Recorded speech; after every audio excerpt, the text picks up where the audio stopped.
Yun nga pala guys, Susi ni Snipe. nagpagupit na tayo ngayon at papunta kami ng Baguio at syempre gustong sumama ng ating may bahay. Hindi ako mapapaiwan. Dahil Baguio yung usapan. Let's go guys! Guys, yung ating ano nga pala, napapansin ko lang yung ating pagpasok ng tarsera kwarta ng ating L300. Mukhang nag-i-slide na. Tapos napatanong ako kanina sa Facebook sa L300 group, slide na daw yung ating clutch lining, kaya sana hindi tayo itirik ni Eli papuntang Baguio at hanggang sa makabalik, kasi pagbalik naman namin papalitan na namin ng clutch lining si Eli, pati yung release bearing papalitan na rin namin guys. Samahan nyo kaming bumiyahe, mag-deliver hanggang Baguio at kasama yung gala natin. Abang-abangan nyo guys at kagala tayo sa Baguio. Titingnan rin natin yung kung ano yung klima dun ngayon. Guys, susunduin na natin si Kalambat dito sa Pasig guys, ang ating magiting na partner sa Baguio City. Aha, puta, naka-uniforms!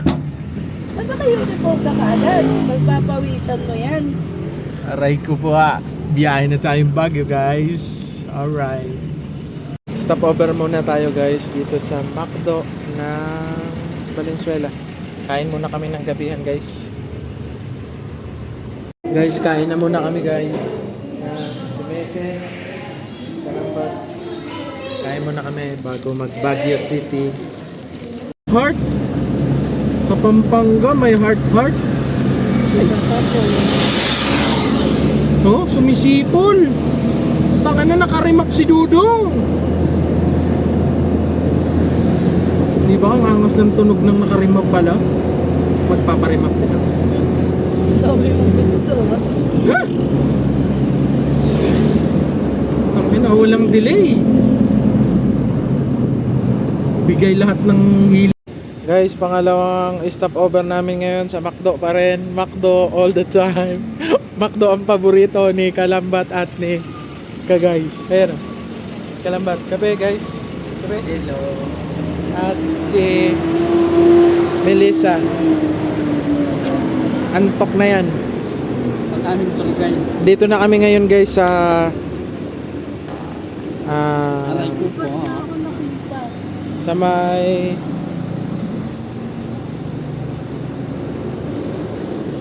may Kalasyaw na kami guys. Malapit-lapit na sa Baguio.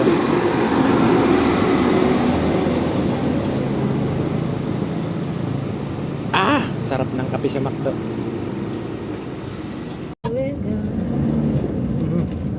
Walang cambio pa lang nakapasok daw. Uy, ang tubigan niya. Yung Arinola ng biyahero. Itag talaga yan. Walang ibang amoy. Ano? Itag. Ano itag? Yung karne ng baboy na pinapausukan lang nila, tapos ini-stack nila ng parang 5 months ata yun. Kasi mainit yung katawan. Guys, nandito na kami ngayon sa pinakamahabang tulay sa Baguio.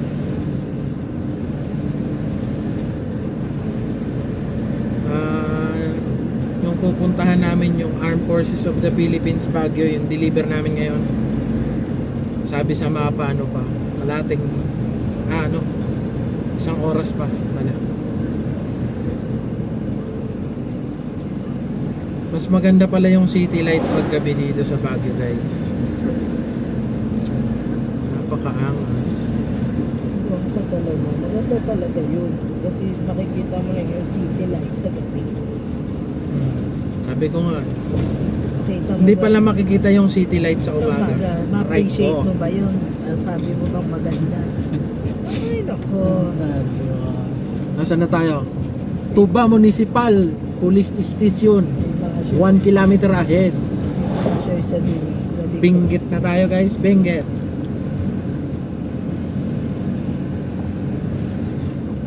Where do we go now? Whether we go. Ating mga kasabayan. ating mga kasabayan ay gumagapang na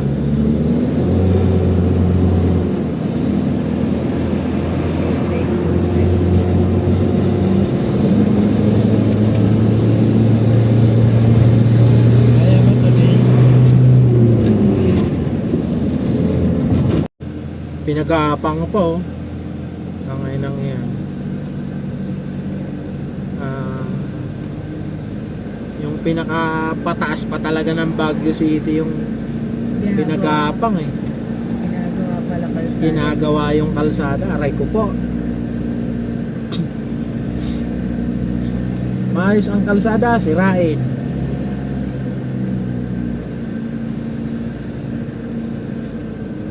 Tangina, pati ba yan ng makina pala talaga dito? Uy, primera na pala yan. Aray ko po.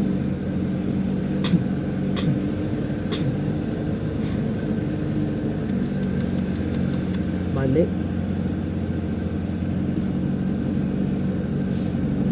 Mali ito, sunugan ng clutch ang ginagawa niya. Buti lang kayo, mga bus kayo. Oh, tangay na truck pala yung nasa unahan. Kaya pala gapang ang lahat. Agoy!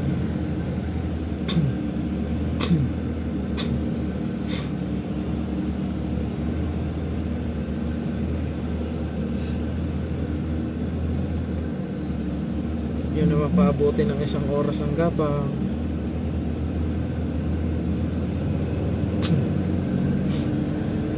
Wala tayong pamalit ng clutch dito.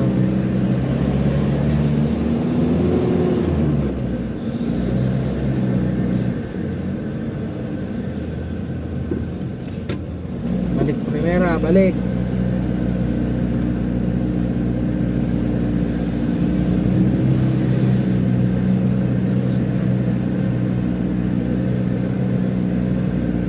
Di pa dapat nakaano na yung bus na yan kung tapos na. Talik.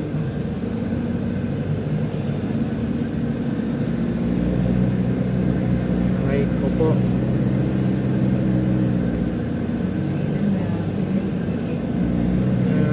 Kapit lang.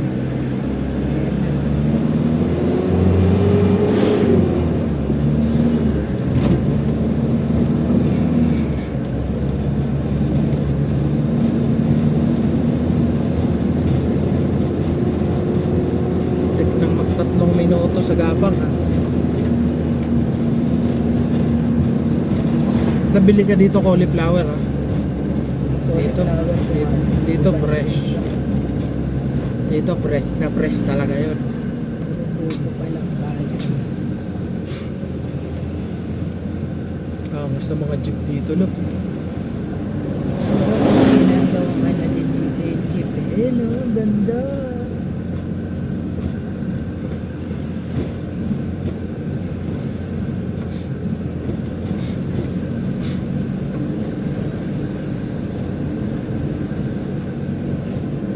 Welcome to my baby. Guys, nakarating na kami ngayon ng Baguio ng safe and sound. Dito na kami ngayon sa Armed Forces of the Philippines Baguio, Commissary. Dito yung first drop namin. Ang dala namin guys is extra juice na yung panghalo sa tubig, parang energy drink, tsaka mga pit bar. Siguro yun yung ng mga sundalo habang nasa training, kasi mabigat yun sa tiyan guys. Yun din yung mga ginagamit ng mga nag-workout diet. Tulog muna tayo ngayon guys. Anong oras na? Umalis tayo ng 7 ng Pasig. Nakarating tayo ng 3:43 ng madaling araw dito sa Armed Forces of the Philippines Baguio. Tulog muna kami guys. Sana bumaba yung pagbukas bago mag-umaga para makita natin. Gigising din kami guys. Maya. Pagod dyan. City light ng Baguio guys. Oh. Sheesh. Tapos may buwan pa. Napakaangas ng Baguio City.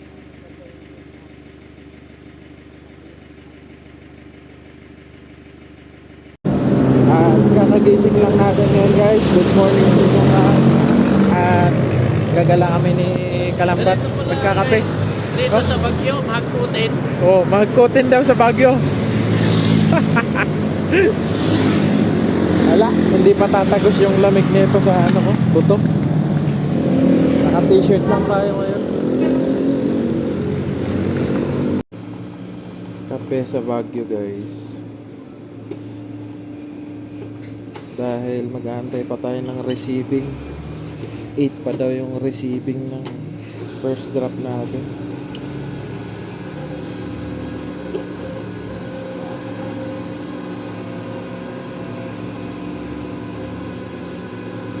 Nagawa, kape talaga muna. Ang lamig. Malamig sa Baguio.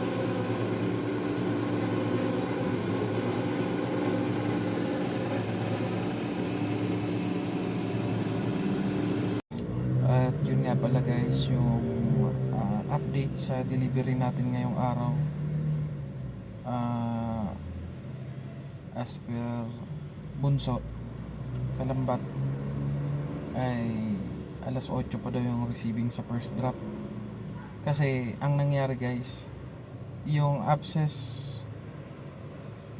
Baguio City, yung Armed Forces of the Philippines, komisary ng Baguio, pinaalis kami doon kasi dumating daw kami ng sobrang aga. Kaya ang ginawa namin, kasi ang sabi naman sa amin ng military police na gwardiya sa gate is 9 AM pa daw yung bukas ng ABSES receiving.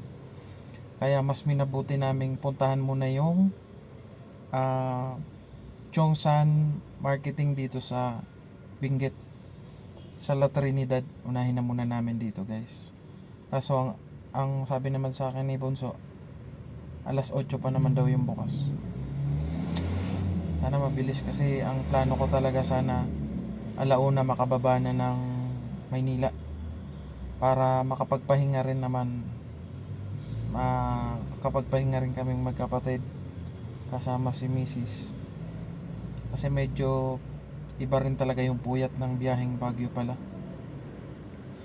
Yun lang guys, update kami maya-maya. Peace out. Ang sarap sa mata guys, kahit nandito lang kami sa may shell ng La Trinidad. Tingnan mo naman yung araw.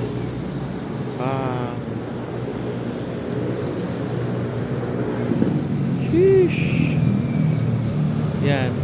Hindi pa tayo nakapunta dun sa may pinakamaraming bahay talaga, yung parang lahat ng parte ng bundok ay kabahayan na sa Baguio. La Trinidad lang to guys. Guys, may sobrang chicken nung mag-dinner kami kagabi. Pinofood trip ko ngayong umaga dito sa Baguio City. Nagutom na. Gutom na silang lang. Gutom na nilang lang ay.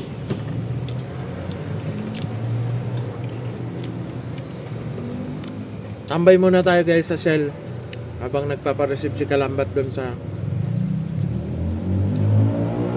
first drop kasi bawal tumambay doon sa harap ng Chongsan ba? Changson. Bawal tumambay doon guys. Kaya naghanap muna kami ng gasoline station. Buti may malapit na Shell dito sa La Trinidad. Food trip. Guys, 8:40 na dito sa Benguet. Sobrang init na dito guys. Ayan mo. Pero ang Gaano sarap. kainit. Pero ang sarap sa balat ng init dito. Hindi katulad ng init sa Maynila. Pag nainitan ka ng ganto katindi, putang na isusumpa mo na. Tsaka kahit mainit, malamig.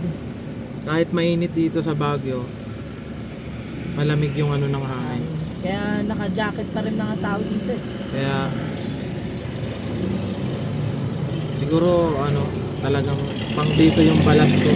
Siguro kung dito ako pinanganak, siguro hindi ako nagkatagyawat. Ihilom yung pores mo dito guys. Aray ko po. Kalbo! Nagpakambo. Magtanghalian na tayo guys kasi hindi na kaya yung gutom. Alas 11 na. Kakatapos pa lang ng first drop. Ay, ay. Buti may budget meal dito sa La Trinidad guys. Ito 85. Dalawang ulam.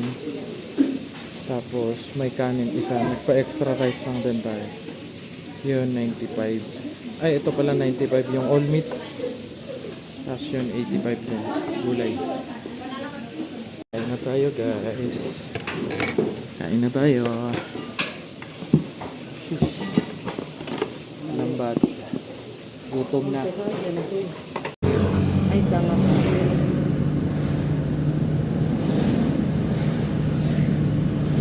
Welcome to Oh!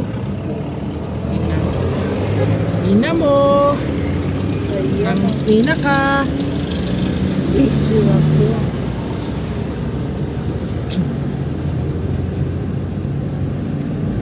Ang laki naman ng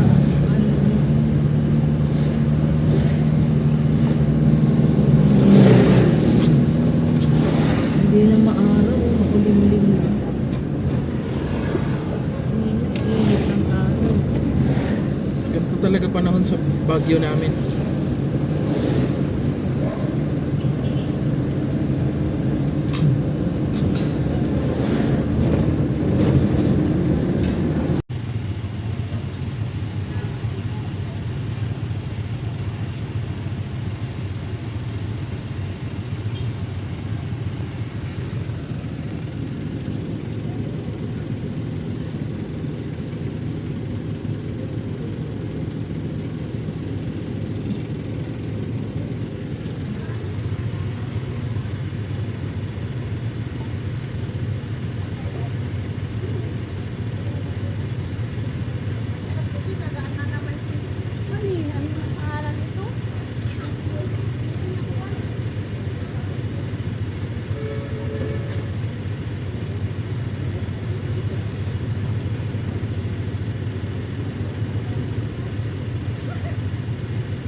Oh, yung susi, iniwan mo sa labas?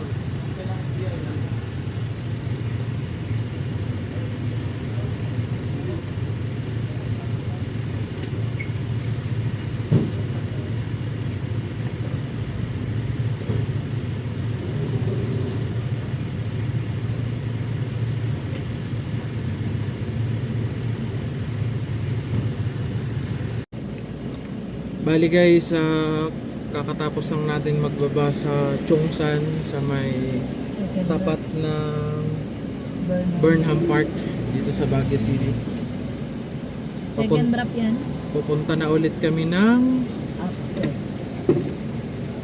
PMA. Philippine Military Academy sa Apses kasi dun yung last drop natin. Kasi alam naman namin dito matagal sa Chongsan. Iniwan na namin ngayon si Bunso. Kami na lang mag-asawa ang pupunta dun sa last drop. Kasi mabilis lang naman yun, tsaka wala namang gaanong akyatin dun pagka Apses yung deliver. Pinaka ano na nun, second floor yung pagdadala ng ano, kaya kayang-kaya naman na ibaba yung maraming pit bar na yan. Nakainit na kong susi. Oo, mga ano ko. Susi na. Yung isang susi. Yes. Tingnan ko.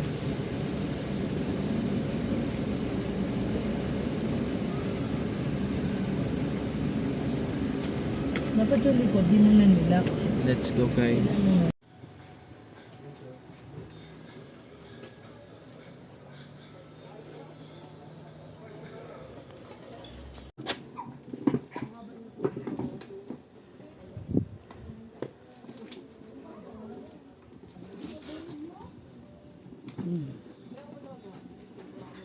Guys, bali last drop na rin namin. Diyos ko, pagod, puyat na yung asawa ko. Ganon din ako, syempre ako yung driver. Ayan guys, update lang. Sobrang nakakapagod na yung pabalik na tinatamaan ako ng mga antok. Buti nga nakakatulog na sa Kalambat. Kapalitan natin ito mamaya guys. Pagdating natin ng NLEX, papalit natin siya mag-drive para makatulog na rin kami mag-asawa. Dahil tingnan mo naman yung mata niya. Palaglag na ay. Charot. Tutulog kaming mamaya mag-asawa kay. Hindi na kaya ang pagod. Pero mukhang fresh pa rin naman. Matino pa rin. Nasa ano nga pala tayo ngayon guys? Yung sabihin. Nandito na tayo ngayon sa Ordaneta. Maghanap lang tayo ng daan papuntang NLEX. Ay, TPLEX pa ata dito. Para yun nga, mabilis na yung pauwi natin ng ano kasi yung ating ano nga pala guys, yung ating clutch ay umi-slide na, yung tercera at saka kwarta. Kaya bukas ang mangyayari din, hindi kami babiyahe, papapalitan ko na ng clutch lining, clutch components lahat, release bearing, papalitan ko na rin ng Driver. fluid yung transmission fluid, tapos papalitan ko na rin ng oil yung differential para fresh lahat, para maalagaan pa natin si Ellie ng maayos, tumagal sila guys.